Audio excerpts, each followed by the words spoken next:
विठ्ठलाचे नाव घेताना मनुष्य सर्व काही विसरून त्याच्या अस्तित्वात एकरूप होतो. याची केवळ कल्पना करता येत नाही, तर वारीत सहभागी झाल्यास अनुभवातून पावलोपावली विठ्ठलाची अनुभूती होते.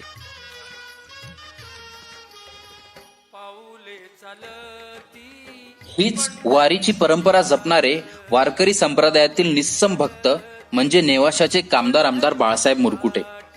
तब्बल 1 दशकाहून अधिक काळ पायी वारी करणारे राज्यातील ते एकमेव आमदार. देवगडच्या भगवान दत्तात्रयाला अधिष्ठान व गुरुवर्य भास्करगिरी महाराज यांना गुरु मानून त्यांचे आध्यात्मिक कार्य सुरू आहे. तालुक्यातील जनतेच्या समस्या सोडवत असताना त्यांनी त्यांची आध्यात्मिक गोडी जपली.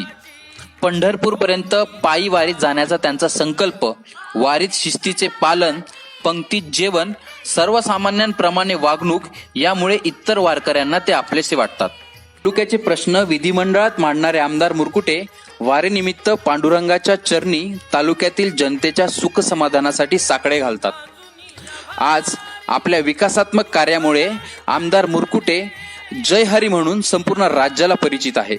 भविष्यात त्यांच्या हातून वारकरी संप्रदायाचे व तालुक्यातील जनतेचे मोठे कार्य घडो हीच सर्वसामान्य जनतेची अपेक्षा आहे. जय हरी, रामकृष्ण हरी.